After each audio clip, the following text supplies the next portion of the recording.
guys, so this weekly vlog has not been going well. It is Saturday evening at 11:30 and I don't think I've given you a decent update. So I finished Meddling Kids by Edgar Cantero. Really loved it, gave it 5 stars. It's kind of a mashup between Scooby-Doo and Lovecraft, which sounds strange, but when you actually read the book it makes so much sense. And it's not like overly Scooby-Doo vibes, but it's like the main character's history is children, and there's a couple of nods to Scooby-Doo, in the book. But it really goes heavy on Lovecraft in the second half, which I really loved. And then I also read for a blog told There's No Way I'd Die First by Lisa Springer, which is YA horror. I can't really talk too much about it without giving away spoilers, but if you like movies like Scream, I Know What You Did Last Summer, those kind of vibes, but it also has some of the campier, funnier elements of like Scary Movie, those meta vibes. Ended up really enjoying that. I gave it 4 stars. The only reason it didn't get 5 is because it was YA horror, so it kind of it didn't completely shy out of the gore. There was some gore, which was very much appreciated, but it could have gone a lot harder with it if it was targeted at slightly older YA or the younger end of the adult bracket. And the big twist could have been a lot twistier. So there was that. I did also read the first 10%, so the first 5 chapters of A Million Kisses in Your Lifetime. Really liking this one so far. Not my usual vibe. So basically these 2 kids, Ren and Crew, who go to Lancaster Prep, which is a private school,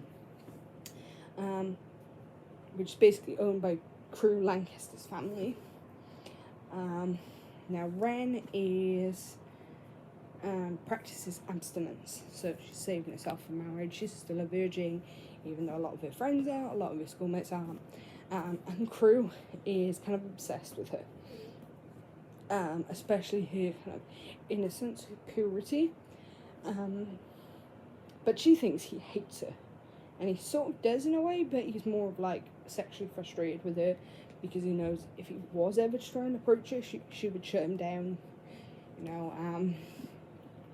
But they've now been paired up on a project and are forced to be in each other's company. So this is kind of like enemies to lovers with forced proximity.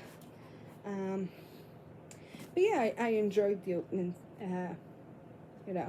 50 odd pages. It was really good. It is a hefty book. At 550 pages, so but apart from that, I've completely stalled in my reading this week, and I blame the weather. It is so freaking hot in the UK right now. It's like 28 degrees. For my Americans, that's degrees Celsius, not Fahrenheit. And the humidity is through the roof. So I have been not motivated to do anything. But I have again picked up more new books. I actually found these in a charity bin for 50p each. So I've got Half a King by Joe Abercrombie, which is another book ticked off.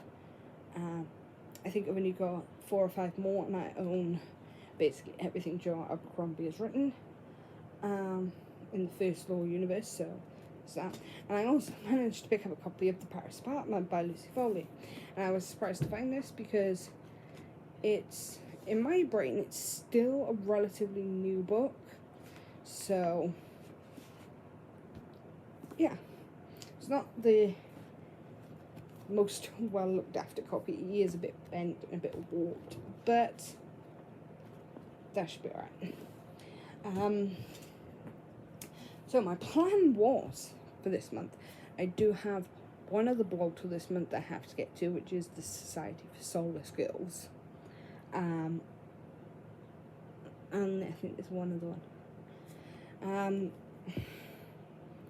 can't remember what the other one was, because I ordered, pre-ordered the audiobook, but then I realised it comes out after the blog tours do, so that was a pain.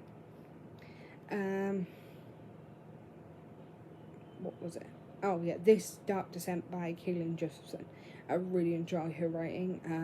Even though the audiobook doesn't come out till the 28th, I will be reading and reviewing it for the blog tour, which I think is on the 23rd, 24th of September, something like that.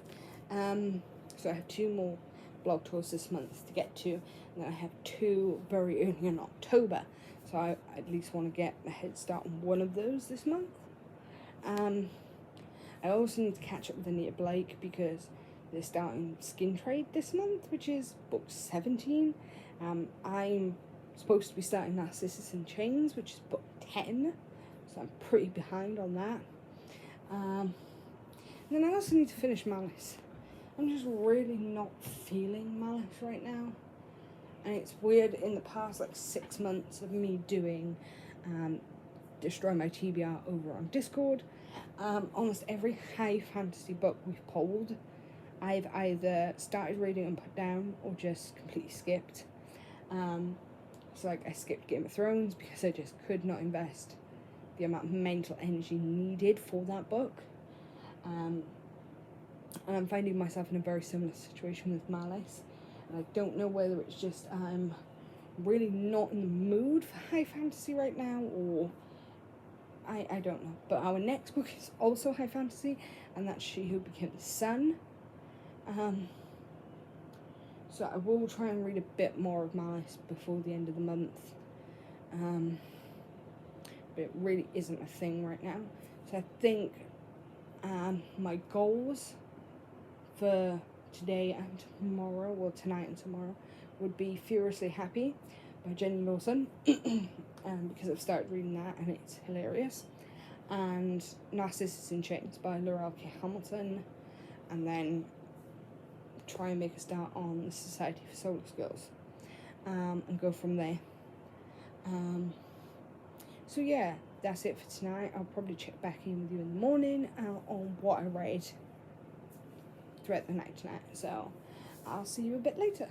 Hey guys, so it's fair to say that this week's reading vlog was an absolute bust. I finished 2 books, Meddling Kids and There's Nowhere to Die First. I have read a quarter of Furiously Happy, and I did start Sin Bin. I can't remember the author's name, she's got a very strange name. So yeah, this week hasn't been great. I haven't been feeling the best.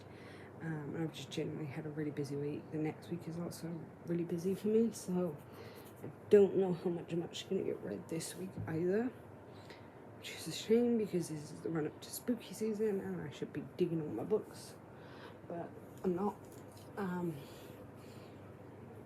I did pick up 2 new ones from the charity bucket today, which were The Atlas 6 by Olivia Blake and Interesting Times by Terry Pratchett. So, yes. But apart from that, I haven't really got much to update you on. I am probably going to read a bit more Furiously Happy today. I did get all of the way through it yesterday, so I have a feeling if I dedicate a couple of hours to it tonight, I should be able to finish it. If I do, I will obviously let you know, and this will start this week's off great, being as it is Monday. But yeah, unfortunately not the best reading week for me. But I'm determined over the next week to finish a lot more books because it's getting close to the end of the year. We're in the final quarter of the year as of October. And I've still got a long way to go before hitting my Goodreads goal. I think I've got something like 80 books to read in the next 3.5 months. Doesn't give me that long. So yeah, I'm gonna crack on. So yeah, I'll check in with you once I've actually got some reading done.